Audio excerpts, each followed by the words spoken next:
glorious place there is the original Governor House, named after laws. So before I get too carried away, one of the things that really struck me in doing this research so far has been the amazing parallels that we have between PNG in Australia, or Papua, and especially Toowoomba. I can't go into too much detail, and definitely there's some stuff that will come out, but it's quite fascinating when we start talking about how deep our connection is and how deep this connection is. I mean, we're talking about 50 years of independence next week, but this connection goes right back further, and that's the focus of my research. So my supervisory team, I do want to give a shout out to them. So Professor Jill Lawrence from the University of Southern Queensland, she's just retired, 46 years in the same place, is amazing.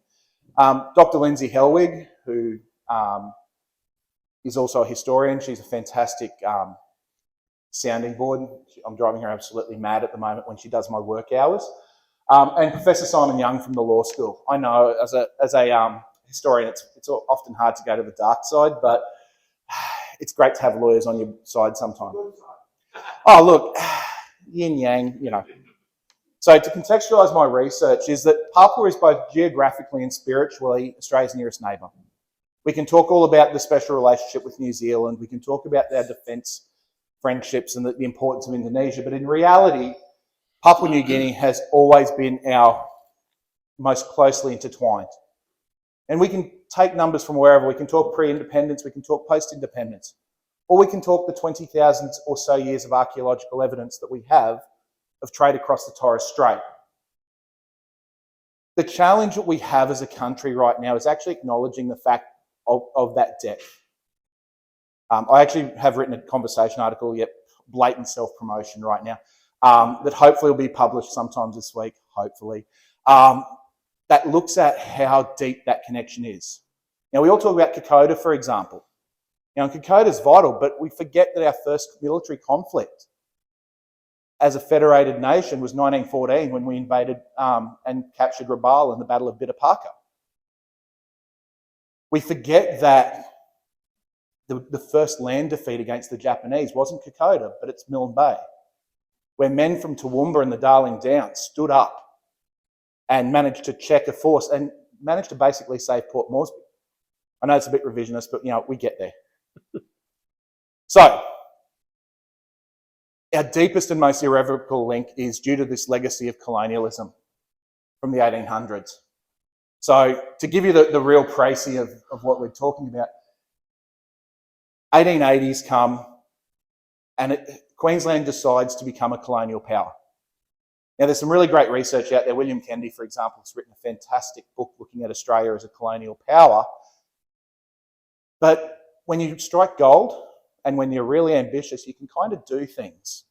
And that's what this story starts to come to the fore. Now, again, I've focused mainly on Queensland today because, you know, we are in the greatest state of all. But it's really interesting to see how the Victorians niggled and the New South Welshmen niggled and tried to make Queensland step up. The funny thing is that in 1883, our annexation of Papua is so rare because within the modern era, we've never had a subcolonial attempt. Colonies don't try to make up colonies. That's an ancient world thing. That's, you know, when we look at Greece and Rome and we look at the classical period of migration, you know, Greek colonies begat colonies begat colonies. But in the British Empire, we don't play that game. But Queensland tries this, and it's hilarious.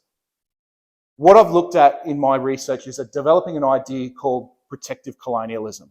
It's a new idea, and it's really challenging because when we talk about colonialism, it's generally some degree of negative. But what protective colonialism does for us is it gives us a framework to look at how did a colonial power who was doing unspeakable things on the frontiers in Australia, on their homeland, manage to go and establish a system and a government system that protected Indigenous people more than any other place in the world.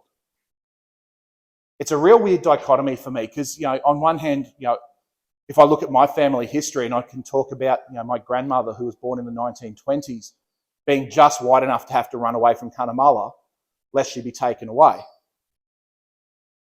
But in the same breath and at the same time, Indigenous people could own land. We didn't have missions in the same way that we look at in Queensland and Australia. So I think we need it to have a different lens to look at colonialism, which is what I propose. So why is this such an important thing? In short, so Thomas McIlwraith, the Premier, who, again, as a slightly left-wing person, needs to be booed relentlessly, but this attempted annexation of Papua, but then the British government is the antithesis of the historical situation we had at the time. Subsequent British and Australian rule become the antithesis of colonial rule because we don't actively go out there. So to simplify the whole theory, and you could read my little blurb there that's fantastic, or I can give you this. Why do people make colonies? First one's to make money, or the second one is to spread culture and create new spaces. Papua is different. Why? Because it never made money. And we actively, as a nation, discouraged ownership in land and investment. So if you're not making money and you're putting limitations and restrictions on people going there, why the hell are you doing it? So it's created a fascinating space. The first and the most important part of this whole story, though, is the separation of Queensland and New South Wales. It did create this northern frontier mentality. And this is from a Sydney person, so yeah, of course, we're wild and weird up here, but yeah, they don't get it. But this independence gave us an opportunity to expand frontiers further north and west. It gave us the impetus to be able to further expand Queensland, further up the coast, further west, develop the stock routes and really connect up the nation that we were developing. But also with the favourable climate in the north of, sugar and those sort of plantations, there was an insatiable need for labour. One of the things I always find particularly interesting is when we read about 2 years before dispersion of Indigenous peoples and movement from the land. And then magically 2 years later, a boat turns up of people who have come from the Pacific Islands and are, required for labour purposes.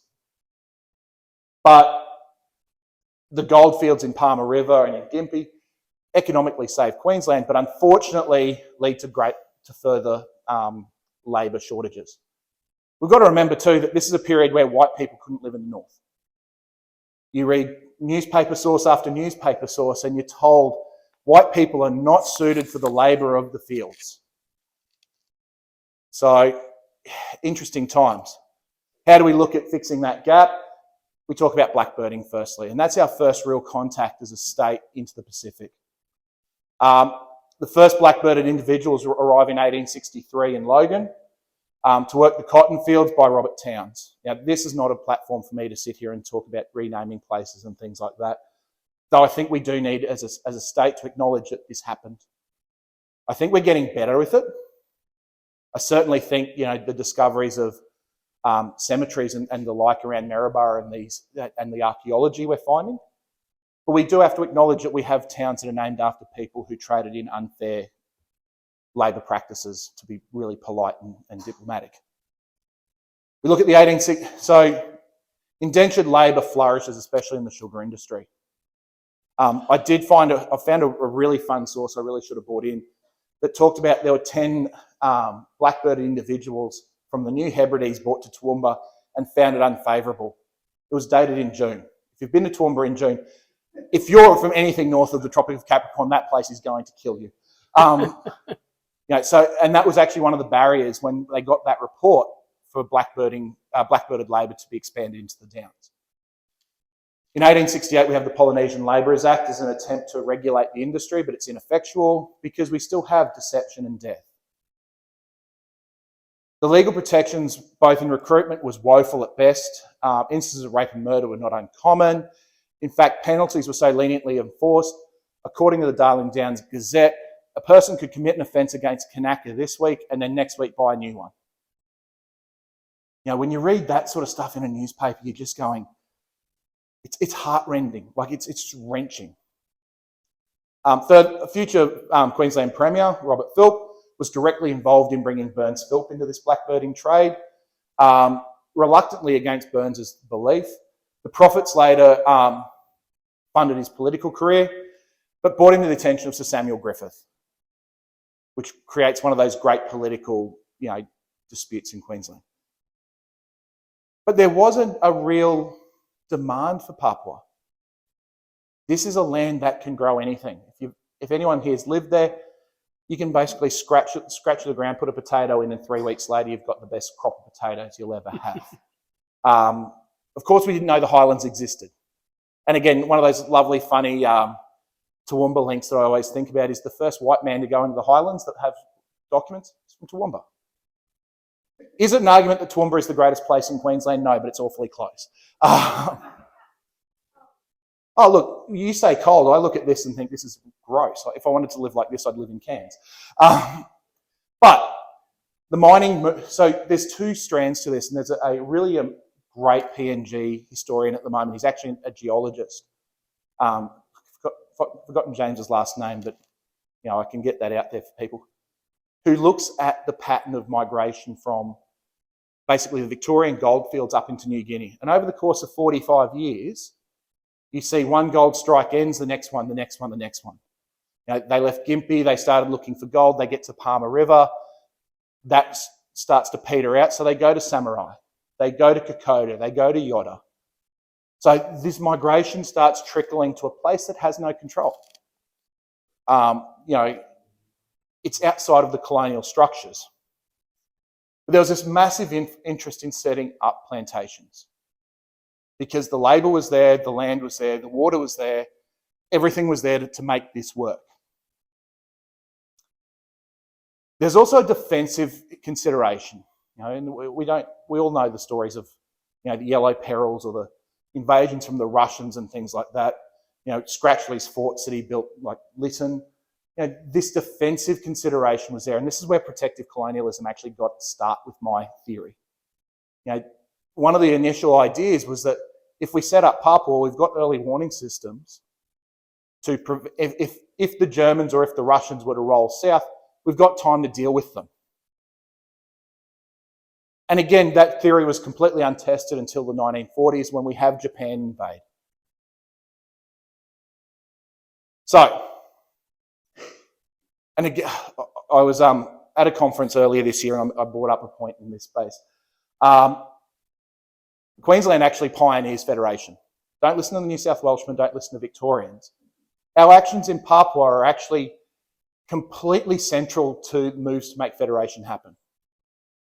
So there were significant moves early on by the Australian colonies, including New South Wales and Victoria, to invest the gold rush windfalls into increasing trade, developing their own colonial possessions.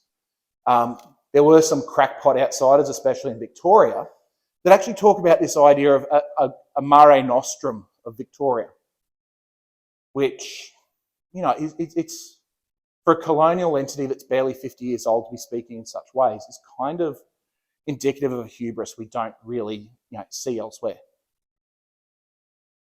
The political leadership at this stage, though, encourages this idea of expansion and movement. So, for example, in 1867, the Reverend Lang tries to develop a colonisation scheme that fails. Victoria's Parliament begins having motions of annexation. They talk about New Guinea explicitly. They also talk about Fiji. They talk about Samoa. They talk about Nauru. So our idea of having a colonial empire as Australian colonies isn't something that we just jump at. Queensland also sees this opportunity to expand, but again, the finances aren't great. One of the great articles, there was again, Darling Downs Gazette, and this is a big ad for Trove because Trove has been so central to some of the research I've done. The Darling Downs Gazette, an unknown source goes, well, all the money's going to go to Brisbane anyway. Why are we bothering? We could all go to the governor's house and just picket it and they will do what we want. And you're thinking, wow, Toowoomba has an over-exaggerated sense of self even at this stage.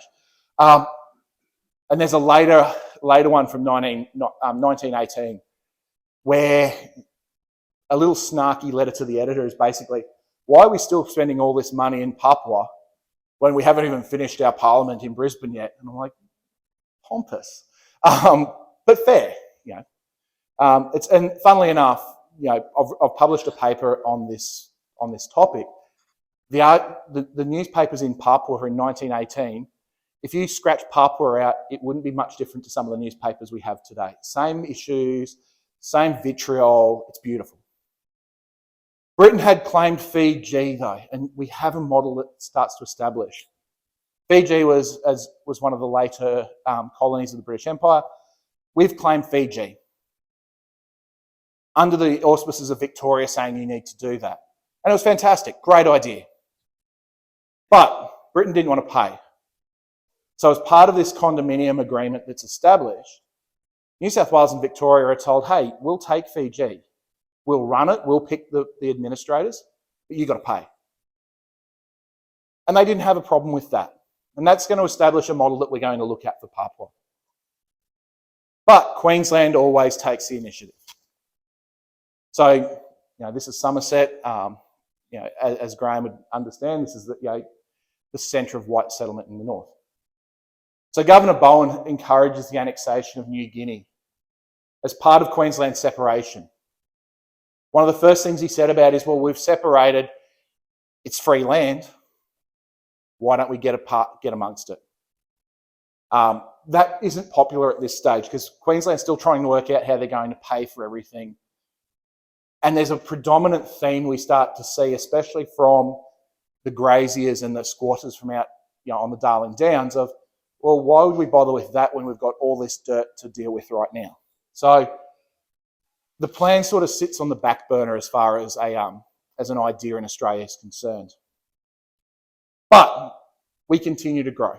One of the things I love when I was teaching in high schools, the one thing I always loved was that you watch the little jumps as we go further north. You know, we set up a colony, we set up a new town, build industry, and then we jump to the next one. And again, very not dissimilar to what the Greeks were doing in the classical world. You know, but by 1864, we've established Somerset. Frank and Alec Jardine have moved to the tip, and we've set up our outpost in as far north as you can possibly get. Then we have the settlement of Port Kennedy by 1875. So we've actually hit our physical limits. In the west, we start developing places like Cunnamulla and Charleville, and we hit the border of South Australia's Northern Territory, which when you try to teach in Asian students about the Northern Territory of South Australia, they look at you as if you're saying the very model of a modern Major General. But it's the election of Thomas McIlwraith in 1879 that puts into effect a series of moves which ultimately leads to Australia being a colonial power. And again, it's not lost on people. I think it's really important that we understand. We were the first colony to be able to undertake our own degree of colonial management. Now, South Africa, New Zealand, many of the other colonial entities got their mandates at the end of World War I. We'd already had 15 to 16 years with the Papua Act of 1907 of actually learning the ropes of how to govern colonies. One thing I always talk, I've got a German colleague who we talk about colonialism quite a lot because why not? And I often point out to her that we beat the Germans into doing this space. She then points out that we only did it because they were sniffing around. She then gets in a BMW and drives home. So what we have is with the election of our friend Thomas McIlwraith, is a new perspective. So McIlwraith is a champion of regional development, and again, it's fascinating when you read the media from this period because he's not the most popular guy running around. And there's always these sort of sneaky... Cool. There's always these really sneaky allusions, these little backhanded, comments about, oh, look, it's amazing how much McIlwraith has an interest in this area. Wink, wink, nudge, nudge. So what McIlwraith sees is he sees the north as a particularly vital part of Queensland. In 1882, he receives a knighthood. Now, this is important contextually. So he's got his knighthood in 1882. He hasn't caused the problems yet. Like all good politicians in this state, once you've got a knighthood, though, you seem to just grow an extra arm or an extra, little bit of political capital that you think you can spend however you'd like. And inevitably, it all goes sideways. So in 1883, so 1875, we've had the unification of Germany, and against Bismarck's best interests, Kaiser Wilhelm starts looking for his place in the sun, the Platz in der Sonne. And again, lovely, fantastic, great moment. You're sweeping the scraps of the table of colonialism. But McIlwraith starts to see German influence. There's German cruisers starting to sort of sniff around and look around. But there's also a real concern at this stage that the Americans may want to come in. Now, we talk about the guano axe. And what's the biggest guano patch in the Pacific is a little island just north called Nauru. Had the Americans cottoned on to that fact, this story is different again. So, McIlwraith gets with his cabinet and he decides to annex the whole of New Guinea. Now, this is not something he takes lightly. So, he looks at the precedent of Fiji and he goes, look, we could go up there, we could annex it, and I'm sure Victoria and New South Wales will help us out with finance. And they're behind it. We have the letters, we have in archives, the letters sent to Queensland saying, go for it. Like that mate that tells you to just do something absolutely dumb 3 beers in on a Saturday night. Queensland is about to do something incredibly insane at the urging of Victoria and New South Wales. Not the first time. So on April 4th, 1883, the Chief Constable at Thursday Island, Henry Chester's Marjorie Banks, is sent to what was Port Moresby. Now, Port Moresby was kind of an idea. There was a flag there was, a small village, but he was sent there to establish the Queen's sovereignty over New Guinea. So he took a few police and went and put up a flagstaff. And again, I'm reminded, I always love when you do this, that if I'm doing this with my first years, there's a fantastic Eddie Izzard video of Do You Have a Flag? For those who've seen it, they know exactly what it is, but this is one of those moments of, did you have a flag? No, well, it's ours. Thank you. So we went up in April, and this is a gambit because he's actually really concerned that the British will stop them somewhere along the way. Fortunately, unfortunately, I don't know which way we want to run with this. The British don't realise that this is happening. McIlwraith, though, the minute this hits Whitehall, the minute this hits British Parliament, there is an absolute flurry. Lord Derby, it's reported, and I always find it just brilliant. Lord Derby's basically gone, no, that can't be happening, no. Where do these colonials get off trying to do this? It's never going to happen, not a great idea. And apparently 2 days later, the declaration comes in and this sketch. There's a sketch of the time and it lands on his desk. And as we all know, a picture painting 1,000 words, he's forced to act. So what Lord Derby does is he turns around and he goes, look, what we'll do is we'll compromise. You can't have it. And the Queensland Parliament's basically turn around, well, why not? We're going to do a great job. And there's a dispatch that's apparently come through that basically goes, do you want a list of everything you have done wrong in the last 40 years with your Indigenous people? And again, this is, when you look at the broader context of Indigenous history, the fact that it's being thrown in our face in this period is kind of it's fascinating. Because we don't usually expect that was part of foreign policy in the late 19th century of England. So what Derby says, he goes, look, you can't annex it. We don't trust you. But what we'll do is we'll make it a protectorate. It'll have the legal entity of being protected by Great Britain, but it's not actually part of it. Fantastic. But while we're dilly-dallying and toing and froing, our German friends decide to hop on board and establish the German New Guinea Company. And this is where my theory starts to play in a little bit, is when we look at the colonial structures of the German New Guinea, it's very much typical with the British East India Company, the Dutch East Indies Company, the Hudson Bay Company.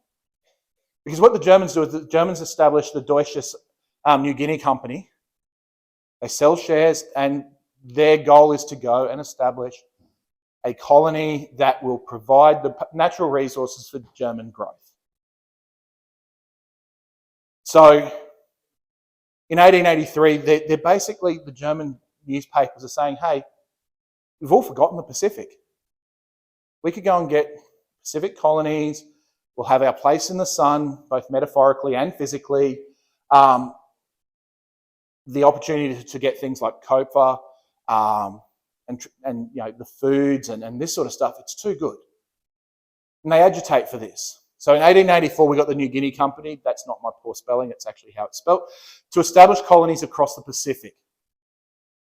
So we have, I should have really put a map on here, but it's actually really fascinating. Because when we talk about German New Guinea, we're not just talking about the strip of land that has Wewak, Lae, Madang. We have Manus Island, or, at that stage, the Admiralty Islands, which the most amazing port in the world. I spent 2 years working there, and wow. We're talking about the islands. We're talking about what was going to be New Marburg, New Minden. But we're also talking about Nauru. And Nauru was actually governed from German New Guinea. We're talking about the Marshall Islands.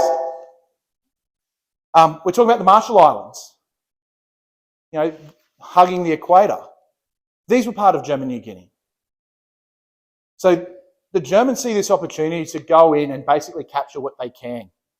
And they do. And of course, that leads to an absolute flap in Queensland. Because suddenly, the Germans are coming. We've been worrying about the Russians coming from Vladivostok, but now the Germans are here.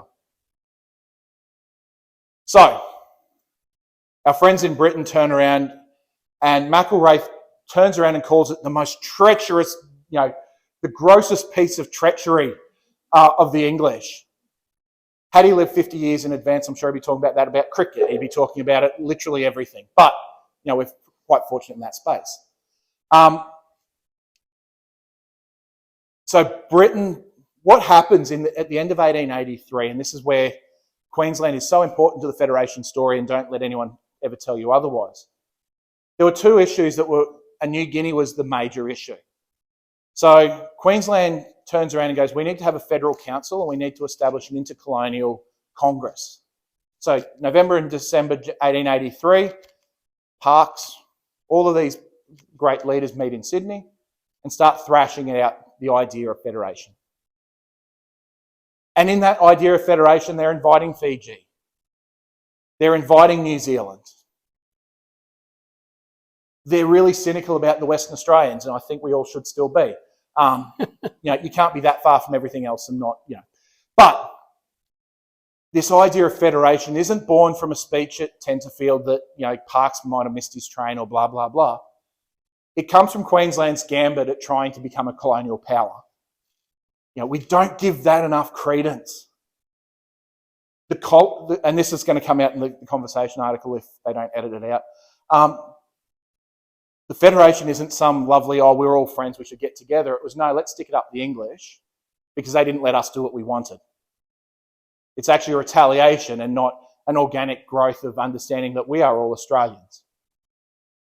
So, what Britain responds as the empire is they look at the map and they go, oh, geez, we need to do something. So we're going to claim Papua. So 4th of September, depending on who you talk to, on or about the 4th of September 1888, we have the declaration at Port Moresby. This is the photo. You know, this is the Queensland Navy turning up and doing their thing as well. And that should be the story over. That should be us thinking, fantastic, we're in this space. We've agreed that we're going to pay for this, which is, you know, great. The British are going to come and govern. Fantastic. But again, it's not so simple, because this is a time before deep surveying. And one of the questions that was asked is, well, see those big mountains, is there something in there? We didn't have the ability to go and penetrate the highlands at that stage. So up until the early 1900s, there was a lot of these weird dotted lines that no one knew what they were claiming and anything. And it wasn't till, God, I've forgotten their names, but the Toowoomba family I said about that went into the mountains, normally have it like that, but today it's just gone. We don't know that people are there. It was just assumed to be nothing there. I think it is, yeah, Taylor's. Frank, yeah. There's a whole documentary. It's fascinating stuff. But we've got these colonies and there's 1 million people hiding in the mountains that we knew nothing about. So this creates the situation where we develop a governorship. And that's where I'm not going to push too hard today, because there's so much more fascinating stuff. You know, my supervisors get so frustrated when I come running in and go, hey, did you see this? This is really cool. And they go, yes, we're doing our own research. Can you please rack off? I feel like I'm a 10-year-old kid that's just discovered like lollies and things when I find some of this stuff, and it's amazing. So the governors generally were chosen by the Queensland Parliament, but they had to be British, but the British had to approve them, but no one really paid much attention. So our first governor was Sir Peter Scratchley. So Sir Peter's in this photo here. And Sir Peter was in Australia as a defence consultant. He's the reason we have Fort Lytton, Fort Williamstown, and you know, the 7 forts up and down the east coast. And he was perfectly aware. He was going in not to meddle. He wasn't going in to completely disrupt New Guinea or Papuan society. He was going in to make sure that no one did anything wrong. And again, amazingly different way of looking at governorship. He didn't go in with orders to create economic conditions. He was basically going in to be a safe set of hands. And his principles that he laid down, for the most, become really the pattern that we look at governorship right through to World War II. And part of the problem we have with World War II. But that's a complete other talk. If you want to come to my lecture on that, it'll be hilarious. But Scratchley gets there in August 1885, and he's dead in December, sorry. He gets malaria. And what this does to the white settlers and the white colonists that were going to be all mobbing up is they went, well, hang on, Scratchley's a tough bloke. He's been from the colonial service. If this killed him, God, we're not doing it. So at its peak, and if we're looking right up until World War I, at the peak, there were 4,000 people, 4,000 white settlers in Papua. Hardly what you would call a colonial wave. So it's a fascinating space, and it's something I've really enjoyed researching. Finally, I wanted to give a little bit of context of why Queensland independence is so important. So I'm jumping forward a little bit. There is a significant amount of leaders that at independence became important in this Papua New Guinean, that's terrible, of Papua New Guinean space, who have direct links to Queensland. So my favourite is always Saburi Kidu. As a Toowoomba grammar boy, you know, we get taught from day dot of how important he was as the Chief Justice in establishing the Constitution. I say that because I went to school with his son Andrew, and Andrew would beat me up if I didn't mention that. He was a few years older than me, but you know, that deep influence. And again, one of those weird little Toowoomba connections. We talk about Sir Julius Chan, who was Prime Minister and also educated at Marist Ashgrove. Now, I'm only pulling a couple of names out, but when you start looking at the roles of honour in a lot of our boarding schools, especially in Queensland, we start to see these names. For example, the current governor of Enga province, I think it's Enga, don't quote me on this, was a student at Concordia College in Toowoomba. He was a boarder. So that continuing excellence of training and teaching the young men and young women who will go up there and later become leaders was really established in the 60s, but continues to this day. New Guinea and Papua are so vital to the Queensland story. It's so vital to the Australian story. And at the moment, we have such little scholarship in that space. There was an awful lot done before independence. There was an awful lot of backslapping that we see in some of the stuff. But after independence, we all seem to have forgot where it is. So I'm hoping that my work will continue to push people and ask those questions, because it's amazing. Now, this is a country that has 6 million people and has so many languages, so much culture, and you can swim there if you're really, really brave from Saibai and get across.